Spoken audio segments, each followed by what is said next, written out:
The text came Thursday evening while I was reviewing Q1 financials in my home office. Claire, Easter brunch is family only this year. Michael's parents are flying in from Connecticut.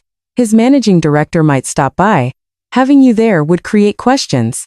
You understand? I stared at the message for a long moment. Michael Chen, Goldman Sachs vice president. My sister Claire's fiancé of 8 months. The man she'd been parading around like a trophy since their engagement party at some overpriced steakhouse in Tribeca. I typed back. No explanation needed. No hurt feelings expressed. Just acceptance. My phone buzzed immediately. Claire explained about Easter. It's probably for the best, sweetie. Michael's family is very established. You know how these finance people are. Dad. Your mother and I think it's mature of you to understand. We'll save you some ham. I set my phone down and returned to the acquisition proposal from Meridian Capital. They wanted to buy my fintech company Payroute Analytics for $340 million. All cash. The deal would close in 6 weeks. My VP of Corporate Development had been negotiating for 3 months. Meridian's team was flying in Monday morning for final due diligence. Their managing director, Richard Walsh, would personally lead the meeting. I'd built Payroute from nothing. 5 years ago, I was a data analyst at a mid-tier consulting firm making $68,000 a year. I'd noticed a gap in the market. Small businesses couldn't access the kind of payment routing optimization that enterprise companies used. They were losing 3 to 7% of revenue to inefficient payment processing. So, I'd built an algorithm. Started with freelance clients. Reinvested every dollar. Hired my first engineer when I hit $200,000 in annual revenue. Now we processed $8.7 billion in transactions annually for 12,000 clients. My family knew I did something with computers. They knew I had a little tech startup. They'd stopped asking questions years ago when my answers got too technical. Claire had always been the golden child. Phi Beta Kappa at Cornell. Consultant at McKinsey for 3 years before moving to a boutique strategy firm. She made $190,000 a year and never let anyone forget it. When she'd gotten engaged to Michael Chen, the family group chat had exploded with congratulations. Goldman Sachs. Wharton MBA. Vice president at 29. His parents owned a pharmaceutical company. I'd sent congratulations. Happy for you. Claire had replied privately. Thanks. I know this must be hard for you to watch, but you'll find someone eventually. I was 31, single, no Ivy League degree, just a state school BS in mathematics. From the outside, I probably did look like the family disappointment. What they didn't know, I'd been featured in the Wall Street Journal's Tech Founders Under 35 profile 3 months ago. Forbes had ranked Payroute number 47 on their fast-growing private companies list. I'd been invited to speak at Fintech Summit 2024 in Singapore. I kept it quiet deliberately. When you grow up as the overlooked sibling, you learn to move differently. You build in silence.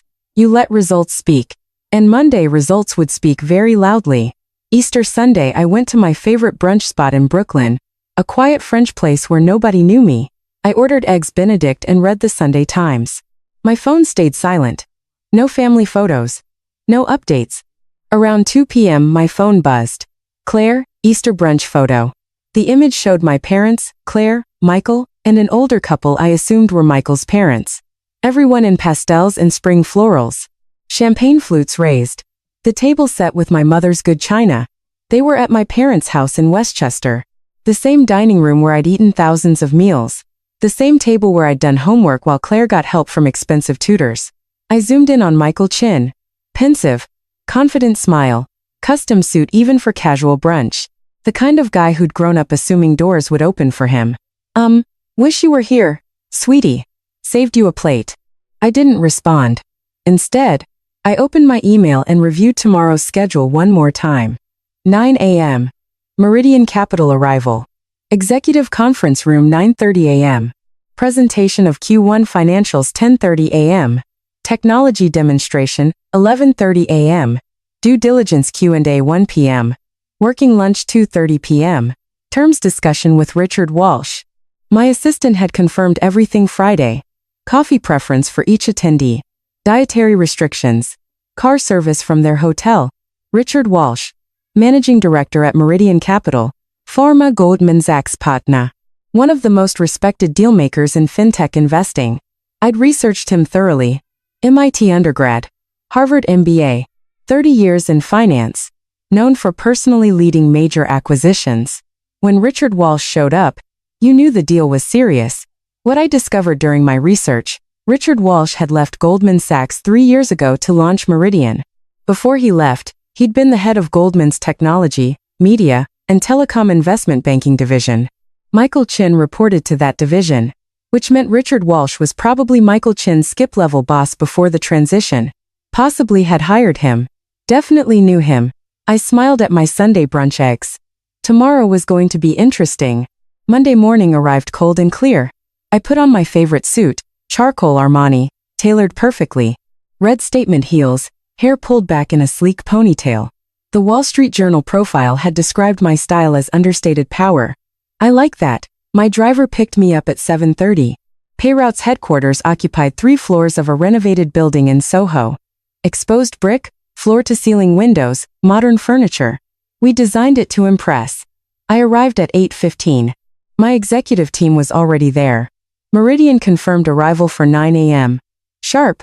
My CFO Samantha said. Walsh is bringing 4 people. Legal, finance, tech due diligence, and an executive VP. Perfect. Presentation loaded, ready to go. Q1 numbers are stellar. We exceeded projections by 23%. I walked into the executive conference room. My team had set it up flawlessly. Leather chairs around a glass table, screens ready for presentation, coffee station with premium beans, pastries from the French bakery I loved. On the wall behind my seat, framed press coverage. The Wall Street Journal profile with my photo, Forbes fast-growing companies feature, TechCrunch article about our Series C funding, Business Insider piece on women-led fintech companies. The Wall Street Journal profile was the largest. Full-color photo of me in the same conference room. Arms crossed, confident smile. The headline, How Rachel Morrison Built a $400 Million Fintech Empire in 5 Years.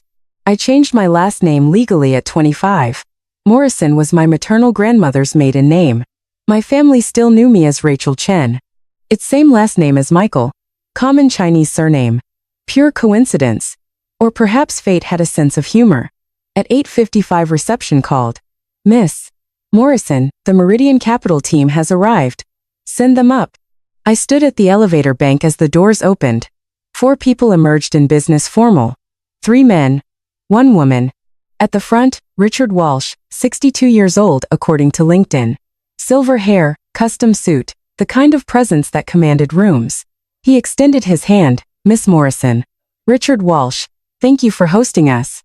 Mr. Walsh, welcome to Beirut. I shook hands with his team. Please follow me. I led them to the conference room. Watched their eyes take in the space. The press coverage on the walls, the panoramic view of downtown Manhattan. Impressive operation. Walsh said, settling into a chair. His eyes landed on the Wall Street Journal profile. He studied it for a moment. I read this piece when it published. Compelling story. Thank you. Shall we begin? For the next 90 minutes, my team presented. Samantha walked through financials, revenue growth, profit margins, customer acquisition costs. Our CTO demonstrated the technology platform. Our VP of sales showed client testimonials and retention rates. Walsh asked sharp questions. His team took extensive notes. This was a man who'd built his career on evaluating companies. Nothing got past him. At 11:30 we broke for the Q&A session. Your customer concentration looks healthy. Walsh said, no single client above 4% of revenue. How do you maintain such strong retention with small business clients? I walked him through our customer success model. The white glove onboarding, the algorithm improvements that saved clients an average of $47,000 annually in payment processing costs. And you're completely bootstrapped until Series C? He asked. Correct. I self-funded through year 3. Series C was purely for expansion capital, not survival. Remarkable, he made a note. Most founders can't resist taking early venture capital. I wanted to maintain control. Build something sustainable rather than chase hypergrowth. Walsh nodded approvingly. It shows in your unit economics. We broke for lunch at 1 p.m. My team had catered from a Michelin-starred restaurant nearby. The conversation shifted to industry trends, regulatory changes, competitive landscape. Walsh was impressive. Encyclopedic knowledge. Strategic thinker. The kind of person who saw 3 moves ahead. You mentioned you left Goldman Sachs to start Meridian, I said. What drove that decision? I'd spent 30 years building wealth for other people, he said. I wanted to build something of my own, deploy capital toward companies I believed in, with founders who reminded me why I fell in love with finance in the first place. Founders like me? I smiled. Exactly like you. Sijic. Patient. Focused on fundamentals instead of hype. He paused. You remind me of myself at your age, actually. Though you're significantly ahead of where I was. At 2:30, Walsh's team stepped out to make calls. He asked if we could speak privately. Of course. I closed the conference room door. He sat back studying me. Rachel Morrison. You've built something exceptional here. The numbers work. The technology is sound. Your team is excellent. Thank you. I want to put something on the table.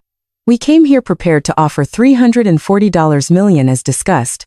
But after today, I'm recommending to my partners that we go to $385 million, all cash. 4-5, day close. I kept my expression neutral. Inside my heart raced. $385 million. That's generous. You've earned it. There's one thing I'm curious about though. He gestured to the Wall Street Journal profile. The article mentions you changed your name legally at 25. Any particular reason? This was the moment. I could deflect, change the subject, keep my family separate from my professional life. But something in his question felt like he already knew. Family reasons. I said simply. I wanted to build something independent of family expectations. Understandable. He pulled out his phone. Speaking of family, this might be an odd question, but do you have a sister named Claire? My pulse quickened. I do. Interesting. She's engaged to one of my former analysts at Goldman, Michael Chen. We had brunch yesterday. Easter gathering. His parents and Claire's family. The room seemed to tilt slightly. Small world. I said carefully. Very small. Walsh's expression was unreadable. Michael mentioned his fiancé had a sister who worked in tech, but wasn't able to join us. Said something about you being busy with your startup. The air hung heavy between us. Claire and I have different perspectives on what I do, I said. Evidently. Walsh leaned forward. Here's what confuses me. Michael spent 20 minutes at brunch, explaining how his future in-laws are successful but traditional. How his fiancée, Claire, is the accomplished one in the family. How the sister, you, is still finding her path. My hands clenched under the table. Michael seems to think you work at a small company.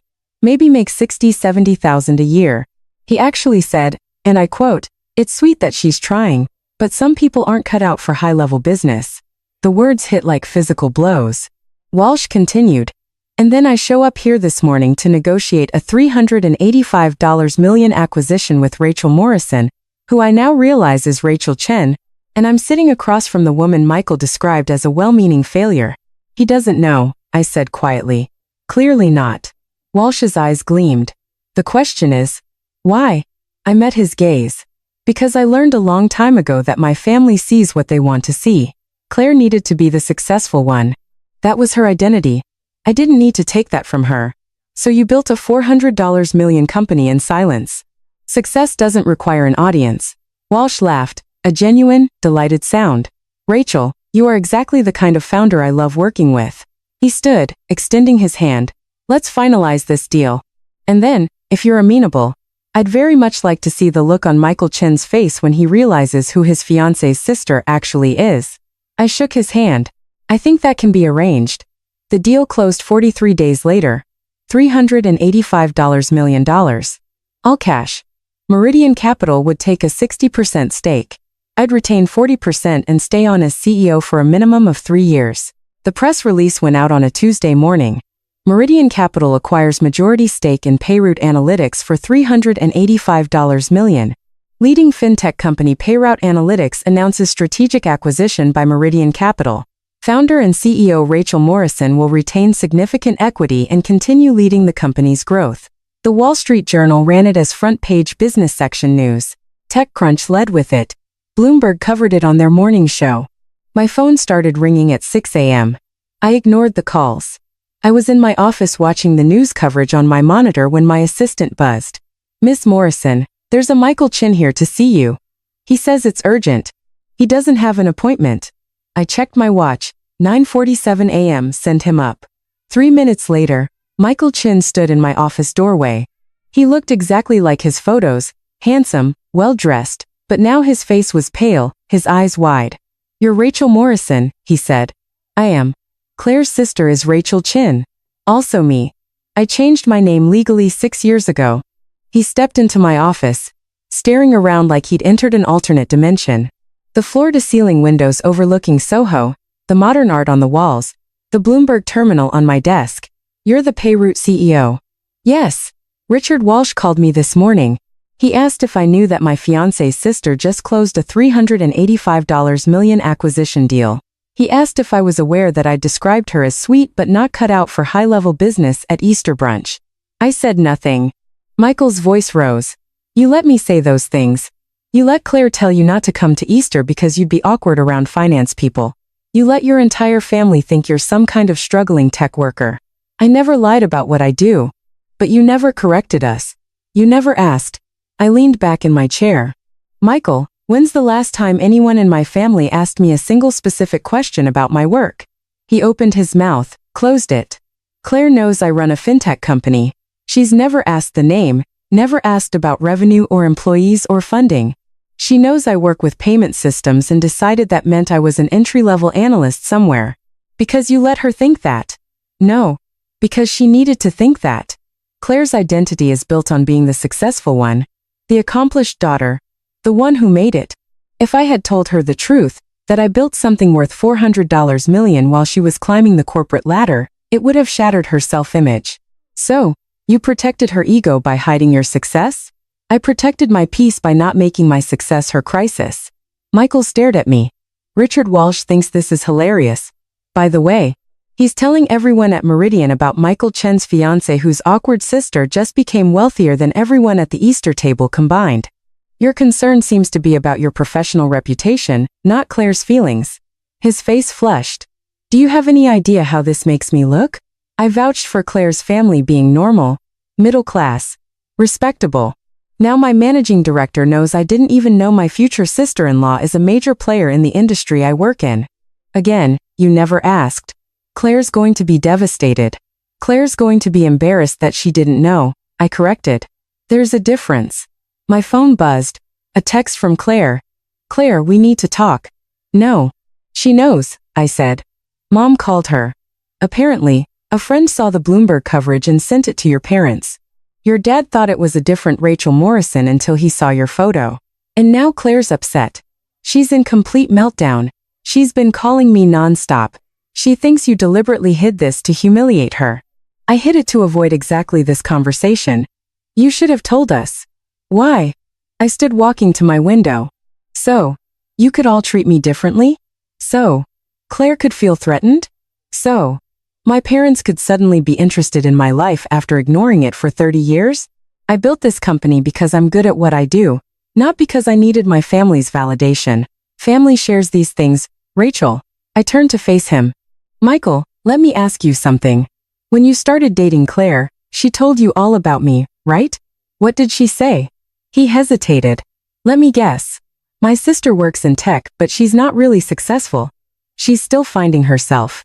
Sweet girl, but not driven like me." His silence was confirmation. "And you never thought to question that? Never thought it was strange that a 31-year-old woman in the New York tech scene might have accomplished more than Claire assumed?" I trusted Claire's assessment. "Exactly. You trusted her need to be superior more than you trusted the possibility that I might be competent."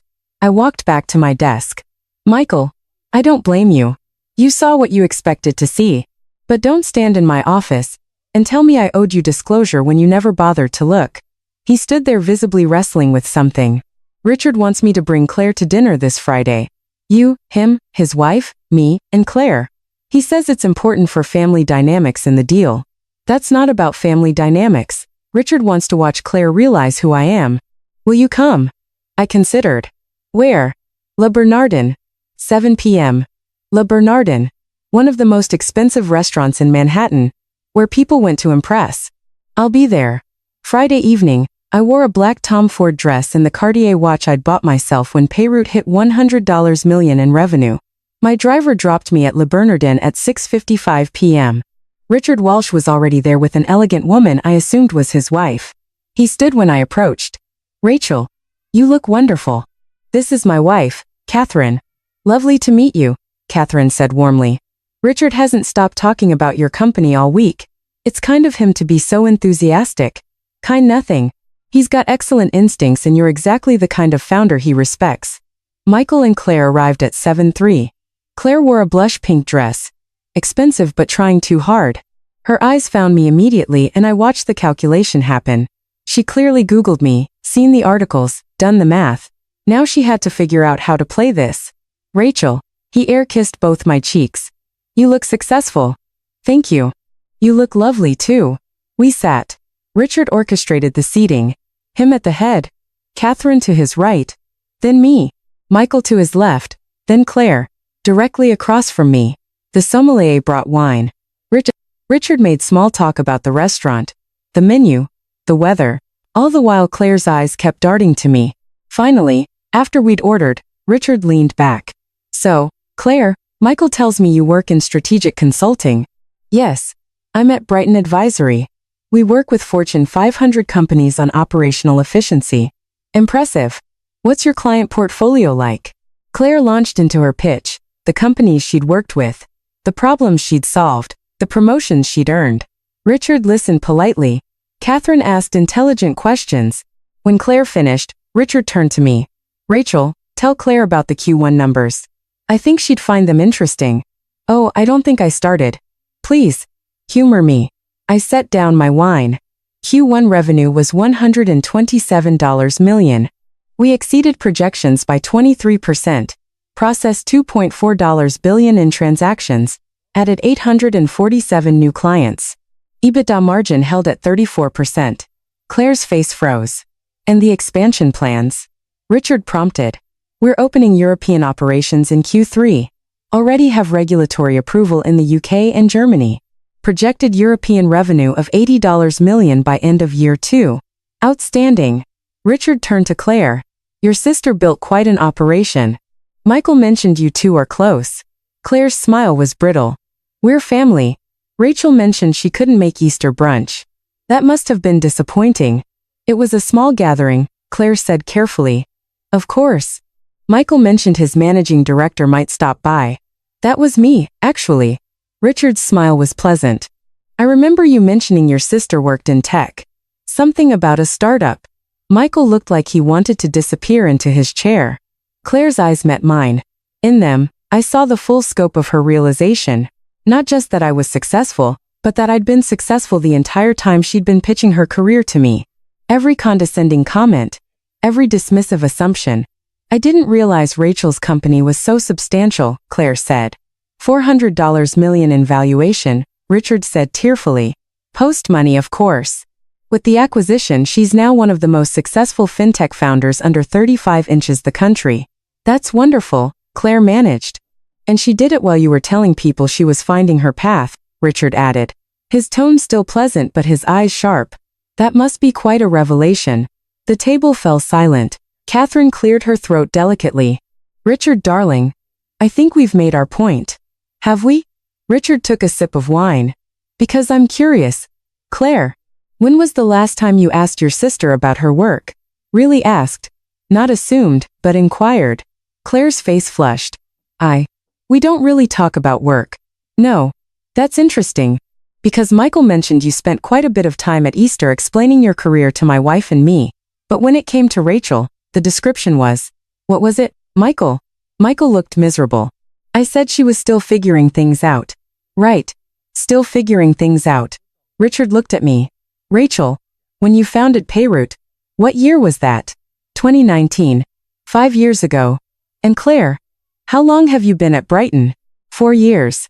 So, Rachel was already building a company when you started your current position. And in those 5 years, you never once asked her how it was going. Never checked revenue. Never asked about funding or growth. She never mentioned it was successful. Claire's voice rose slightly. Did you ask if it was? Silence. I set down my fork. Richard, this isn't necessary. Isn't it? He looked at me seriously. Rachel, You're about to become a significant figure in this industry. The deal we closed will make headlines for months. You'll be speaking at conferences, featured in magazines, courted by investors. And your family didn't even know you existed professionally. That was my choice. Was it? Or was it easier to let them underestimate you than to challenge their assumptions? The words hit harder than I expected. Catherine reached across the table, touching my hand gently. What Richard's trying to say in his characteristically blunt way is that you deserve to be seen. Not just by us, but by the people who are supposed to know you best. I looked at Claire. Really looked at her. She wasn't angry, she was shattered. Her entire self-concept, the successful daughter, the accomplished one, the family star, had been built on the foundation of being superior to me. And that foundation had just been revealed as fiction. I'm sorry, I said quietly. Claire's eyes widened. You're sorry? I let you build an identity around being better than me. That was unkind. I could have corrected you years ago. I didn't because it was easier to let you have that than to deal with the fallout. But you are better than me, Claire whispered. You built something worth $400 million. I make recommendations to companies. You're excellent at what you do. Your work matters. It just doesn't have to matter more than mine for you to be valuable. Her eyes filled with tears. I told you not to come to Easter because you'd be awkward. I know. I told everyone you were struggling. I know. And you just let me. Yes. Why? I took a breath. Because fighting with you about who's more successful seemed exhausting. And because I didn't need you to know. My success wasn't about proving anything to you. It was about building something I believed in. Claire wiped her eyes. I've been such and you've been protecting your ego. I understand that. Do you? Claire, I spent my entire childhood watching you be the favorite. The one with the tutors and the prep school and the Ivy League admissions counselor. I wasn't angry about it. I just decided to build a different kind of success. Michael spoke quietly. Richard called me into his office Wednesday. He asked if I understood that I'd spent Easter brunch insulting one of the most successful founders in the industry. He asked if I made a habit of dismissing people without knowing their credentials. What did you say? I asked. I said I was an idiot who believed my fiancé's assessment without questioning it. He agreed. He's right, Richard said unapologetically. Michael, you're a bright analyst, but you have a blind spot when it comes to assuming competence. You assumed Rachel was unsuccessful because Claire told you she was. You never verified. In our industry, that's a fatal flaw. I know, sir. You better. I will. Richard turned to Claire. And you're talented at your job, but talent without humility is just arrogance. Your sister built something extraordinary while you were convinced she was failing. That should teach you something about assumptions. Claire nodded, tears still streaming. The dinner continued, awkward but honest. We talked about Payroute's future. Claire asked questions. Real questions about the technology, the business model, the growth strategy. I answered them. By dessert, the tension had shifted into something else. Not resolution exactly, but the beginning of actual understanding. As we left, Claire pulled me aside. Can we have coffee? Just us. I want to. I need to actually know you. Not the version I invented. I'd like that. And Rachel, I'm sorry. For all of it. The dismissiveness, the assumptions, telling you not to come to Easter. I forgive you. Just like that? Claire, holding grudges takes energy I'd rather spend building things. She laughed through her tears. You really are better than me. No. I'm just different. And that's okay. 3 months later, Payroute's European expansion launched successfully. Claire attended the celebration dinner I hosted. She brought a gift, a framed photo from Easter brunch, but photoshopped to include me at the table. Revisionist history? I asked, smiling. Corrected history, she said. This is how it should have been. Mom and Dad had called after the Bloomberg article. Dad cried. Mom asked 1,000 questions. They wanted to understand finally who I'd become while they weren't looking. I told them, patiently, honestly. Were we fixed? No. Families don't fix in 3 months, but we were honest. And that was a start. Michael sent me a client referral, a Goldman Sachs portfolio company that needed payment optimization. I gave them a friends and family discount. The relationship between us would always be slightly awkward, but it was functional. Richard Walsh became a mentor. He introduced me to contacts, advised on strategy, and never once let me forget that success was meant to be visible. Stop hiding, he told me over coffee one morning. You built something incredible. Let people see it. So, I did. I accepted the speaking invitation at Fintech Summit 2025. I did the Fortune magazine cover story about women in tech. I let the Wall Street Journal profile my journey from overlooked daughter to industry leader. And when people asked why I'd kept quiet for so long, I told them the truth. I wasn't ready to be seen until I was sure of who I was. Success doesn't require an audience. But once you're certain of your foundation, there's power in letting people witness what you've built. Claire called me the night the Fortune cover released. You look incredible, she said. Thank you. I'm proud of you. I should have said that years ago. You're saying it now. That matters. Rachel. Yes. Next Easter, you're coming. No excuses. And I'm telling everyone exactly who you are. I smiled. I'd like that. Because ultimately, that's what I'd learned. You can build success in silence. You can protect yourself by staying small in others' eyes. You can avoid conflict by accepting their limited vision of who you are. But there's a profound freedom in being fully seen. Not despite your success, but because of it. My family thought Easter brunch was too sophisticated for me. They thought Goldman Sachs people were above my understanding. They thought I needed to be protected from my own inadequacy. They were wrong. And now they knew it.